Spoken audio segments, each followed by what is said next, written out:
Imamababa is a 50-minute-long online production that puts the spotlight on the scourge of women and child abuse. Now, the show is part of their efforts to raise funds for the Young Authors Book Initiative that gives learners basic writing skills and an opportunity for their work to be published. For more on this production that's set to stream throughout the Madiba birthday weekend, we now chat via Skype to the play's writer and performer, Makhubalo Ikaneng. Makhubalo, very good morning to you. Thanks for joining us. Welcome. Morning. How are you, sir? I'm great, man. It's so good to have you on the show this morning. And where do you get the inspiration, to create such a show? And what is the significance behind the name Imamababa?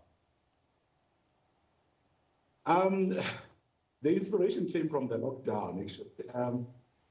I realized during the lockdown that one was the things were very confusing. Also, there was a sudden spike in cases of domestic abuse. So it kind of like came together. And the Imamababa is actually that. It's a mishmash of the dreamy world and the reality when they come into conflict. So it's the place is actually that. It's a mishmash. It's a funny, hilarious, mad take on some of the gender stereotypes and the attitudes generally that are repeated so much that people start believing that they are true, and they start to justify and really promote gender attitudes and gender-based violence. So the play is that it's a very tough look at gender-based violence, but we're using humor to do that, to deliver it to the viewers wherever they are, in their homes, in their offices, online. So yeah, basically that's what the show is about. So good to see that these real-life issues are captured through the creative industry. And take us through what the audience will get to experience when they go online to stream this 50-minute-long show. What they're going to experience, they're going to experience a lot of madness. It's a funny show. And it plays on some of the popular ideas that really diminish the value of women. So it's really an inward look to what a man thinks about some of the ideas that have been planted in his mind over a long period of time. We are dealing with myths such as the whole Garden of Eden incident of the upward. We're dealing with a man who has just had a dream where he's a woman, and so he's so frustrated by the dream. He tries to figure out what exactly is it that made him to dream as a woman. So it's quite an intense interpretation of dreams. It's quite an intense interpretation of real life through a play, and I think that it will appeal to quite a lot of people because it was produced during the lockdown. It was written and rehearsed during the lockdown.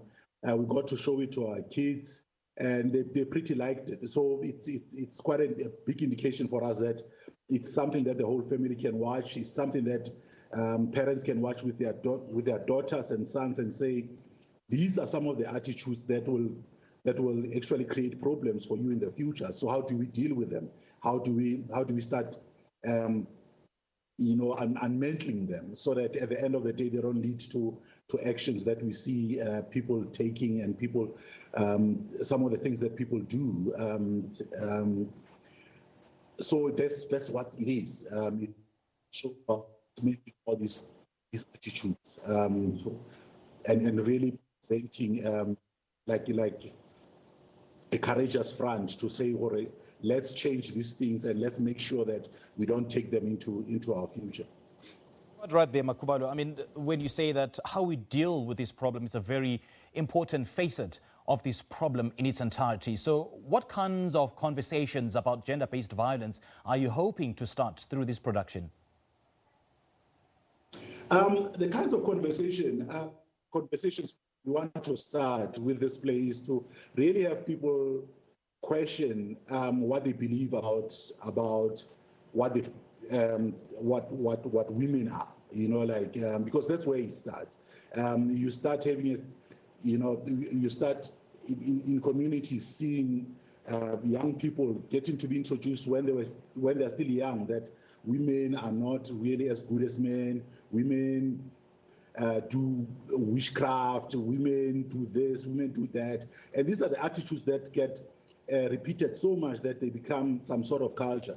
So we want to have conversations about these kind of attitudes, and basically how we can shape as well an identity that will suit both men and women without one feeling diminished, because we have a common future. We have a future that we have to share. So the spaces, we have to find equality in those spaces, even in our minds.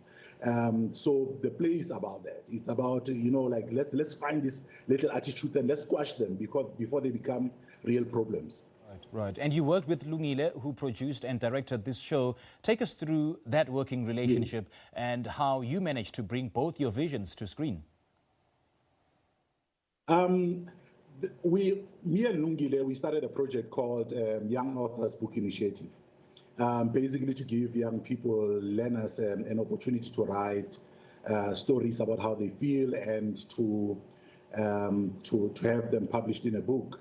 And we've been working together for quite a long time. Actually, we are a married couple, and it was easy to work together because we've done 2 shows before. We did a show that went to the Baxter Theatre and it's by a casino earlier this year called Be My Date for Yabi, to raise funds for Yabi. So she was quite an instrumental part in this, because mostly I write the plays alone, but throughout she was kind of like checking always that, are we getting the right messages across? Are we getting the right conversation started with this play?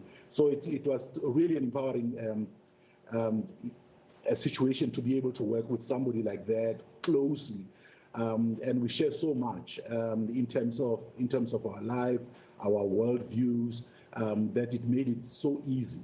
And we share a common fear that we've got 3 beautiful daughters, Unati, Kanya, and Sbahle, and we want the world to be better for them.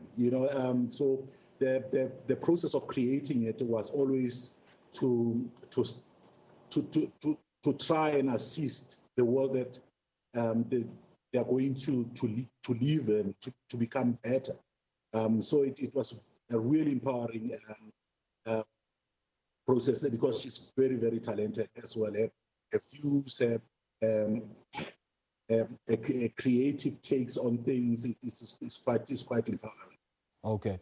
All right, we have to end it there, Makhubalo. Unfortunately, we don't have much time. And all the best in this initiative, man. And we understand that you're also raising funds for the Young Authors Book Initiative. Yes. All the best with regards to that. We appreciate your time. Thank you.